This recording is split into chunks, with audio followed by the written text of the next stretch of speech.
Hello everyone, this is V and we are here for the spotlight video for the Huns. The Huns, one of the best civilizations in the game. There are very few civs that are as powerful as the Huns. Their starting bias is to avoid forest and jungle. Unfortunately we have some forest, but it's not too bad. That usually means you get very fertile starts, and this one, well, it doesn't look like it's going to be an exception. I'm going to move my settler a bit to see what else we have to work with.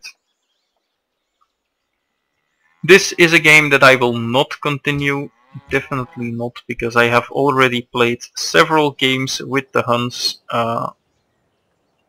and as you will soon see, they all end up in kind of the same spot. So let's go over the abilities. Well, the Huns start with Animal Husbandry, and Pastures generate 1 extra production. That means free tech, and cows and horses are really good for them. Unfortunately we didn't have any in our spawn location, but well, and that's just too bad. Usually you have at least 2 from most of the games I've played, at least. The other ability for the Huns is that they raise cities at twice the normal rate, which is, well, it's a convenience bonus. You often conquer with the Huns, and as you do so in the early game, you regularly need to kill off cities that are just bad. And this helps you prevent massive unhappiness because of that. The other 2 abilities are that you get access to the Battering Ram. Battering Ram is, well, a really powerful siege unit. It can only attack cities, but you can have it very early on, especially if your warrior runs into an upgrade ruin. Let's see if it does. Yes, it does. Look at that. I have a Battering Ram on turn 2, and I could now use this Battering Ram to take out, for example, that city-state, which would give me a second city only a few turns into the game, and yeah, that can be great. In addition, of course, the Battering Ram is very good for sieging cities if you bring several of them, especially when they are backed up by a horse archer.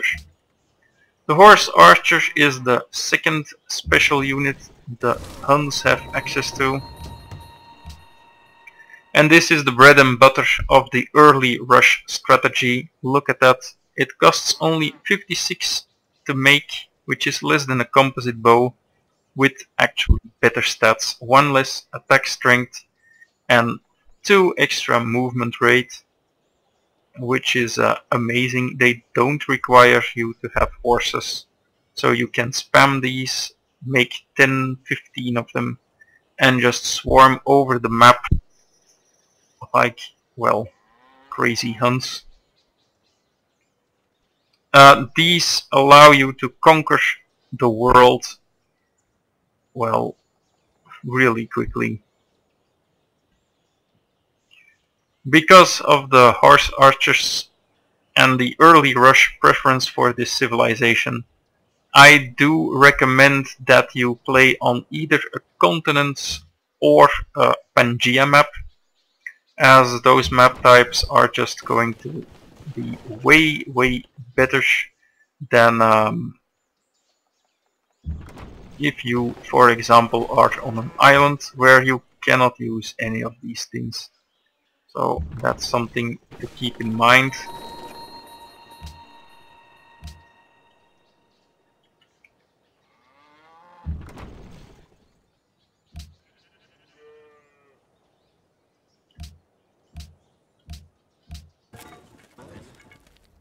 أنا السلطان.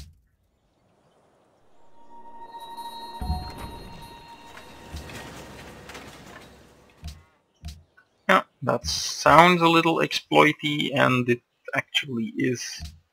There are diplomatic penalties, but since we are going to die horribly, diplomacy-wise anyway, it doesn't actually matter at all.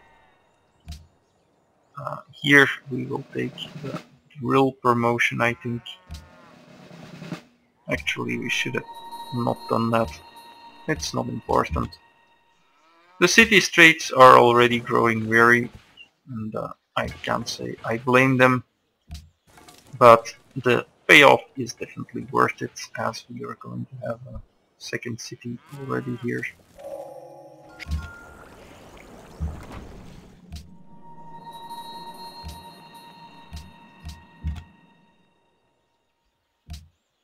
There we go.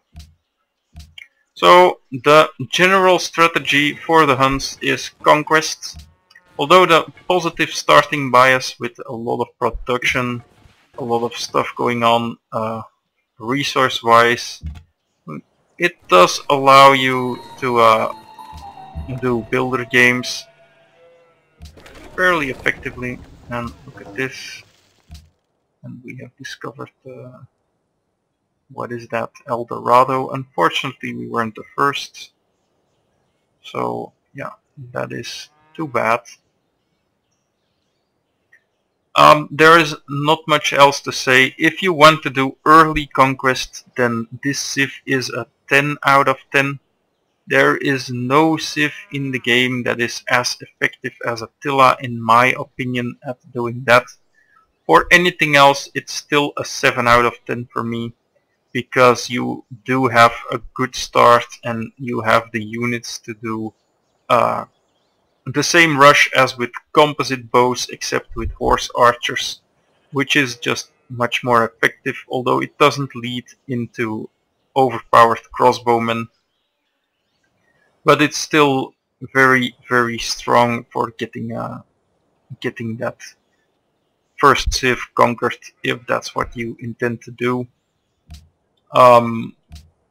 So yeah, it's a really good civ, and I think that this civ is one of the only ones that allow you to go over the top in the early game so effectively that you can just cascade the entire game in the first 50 turns, and well, that rarely happens on Deity. If you play this civ on anything less than Deity, you should be able to conquer the world by, say, turn 150 without too much problems. That will be it for Attila. See you next time.